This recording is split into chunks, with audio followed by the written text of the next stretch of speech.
After 8 years, Game of Thrones is back for its final season starting this Sunday on HBO.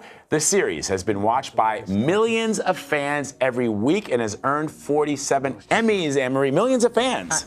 Clearly, I'm not one of them, though I've heard it's quite good. The hit fantasy show picks up where it left off in August of last year. So let's take a look.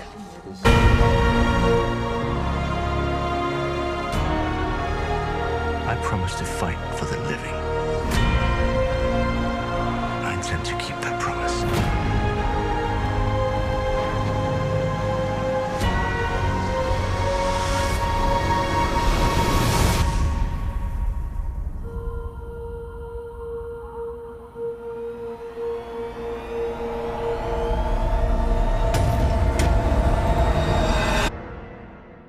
I know.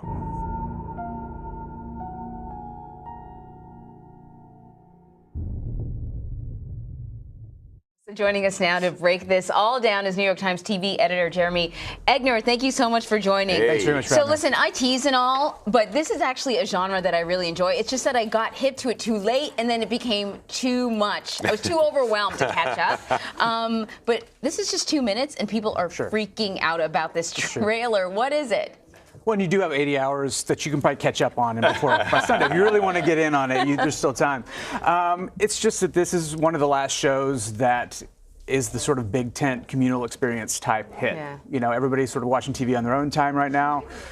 Everybody's watching streaming platforms. Nobody's watching the same thing at the same time, except for Game of Thrones. And this is the last season, the last 6 episodes. And so people are kind of going a little nuts. That's a great point. And also, as you were saying earlier, Jeremy, during the commercial, that there are people for those 2 minutes of trailer have spent hours analyzing frame by frame, Yeah, it's very right? true. And they tell you on the internet, if you want to really go down a rabbit hole while you're waiting for your fix, just go on a Reddit, subreddit about the trailer. Yeah, I mean, you can go down that rabbit hole and really never come back. And it is and that's part of why I think the show has been so popular and has drawn so many different types of fans, is because it is so dense. You can really get as much out of it as you put into it as far as your attention and time and devotion. So one of the things that I think will be interesting as we go into the season for fans is Game of Thrones has always been known for taking a lot of risks. You think that there's a main character and he's no longer the main character or she's no longer a central focus because randomly somebody killed them or they died in some way.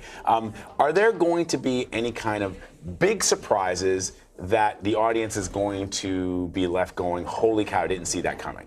Well, I mean, the show really made its reputation on these sort of OMG moments where it's like, oh, I can't believe that happened. Right. And everybody's Twitter's blowing up and the whole thing.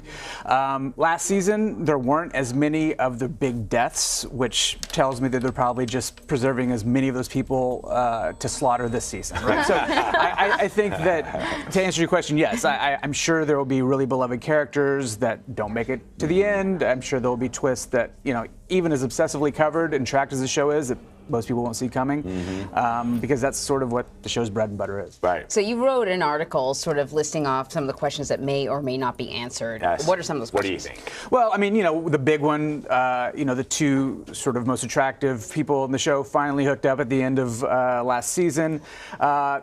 Problem is they're related. They don't know that yet, which, again, that's another theme the show sort of is fond of, is incest romance. Right.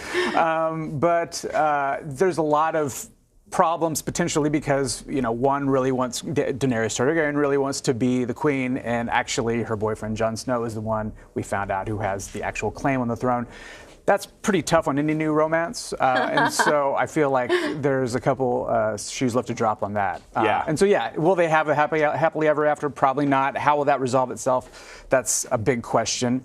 And then the other one is like what you said. I mean, who lives, who dies? Right. Who's Because pregnant? That's one. That is there one. is. Yeah. Well, okay. Cersei, Not the Jon Snow, sort of right? evil queen. No, as far as we know. I mean, look, the show there's crazy things that happen. I wouldn't be terribly surprised. But Cersei is sort of the evil queen character. She was telling everybody she was pregnant last season, but nobody believes her because she's a liar, and she was, perhaps manipulating her adversaries. Meanwhile, Dany, who we were just talking about, spent all of her time saying, "Oh, it's impossible. I can never have kids," which starts to make you think that maybe that she will be pregnant or something. So yes. I mean, so that's one thing. Both of these, possible pregnancies, whether or not they pan out, we'll see.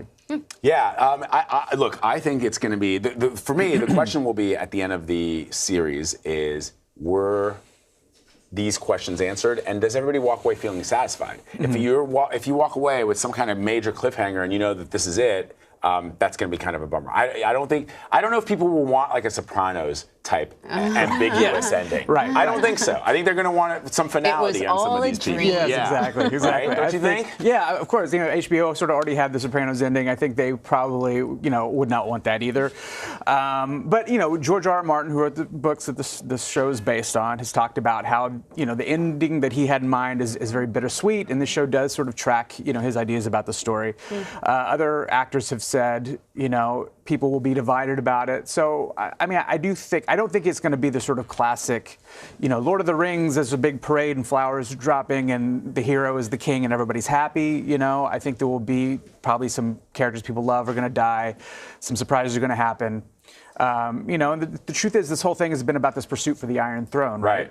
But the Iron Throne is really the symbol of all that is terrible that we have watched over the past 7 seasons. So, I think that may almost be a bit of a red herring. This sort of who's going to sit on the Iron Throne. The Iron Throne may not even make it to the end of this season. Talk about things that might not even be. And we haven't even. We could keep talking about this. We haven't even talked about the fact that the main battle coming up is between the White Walkers and the humans, and that is sort of the crux of the whole story too. So, wish we had more time. We should probably do a podcast about this. Yes. Let's think about that. Jeremy Egner, thank you so much. Thanks very much. I appreciate it. Well, I'm jealous you already got to see the first episode. My lips are sealed.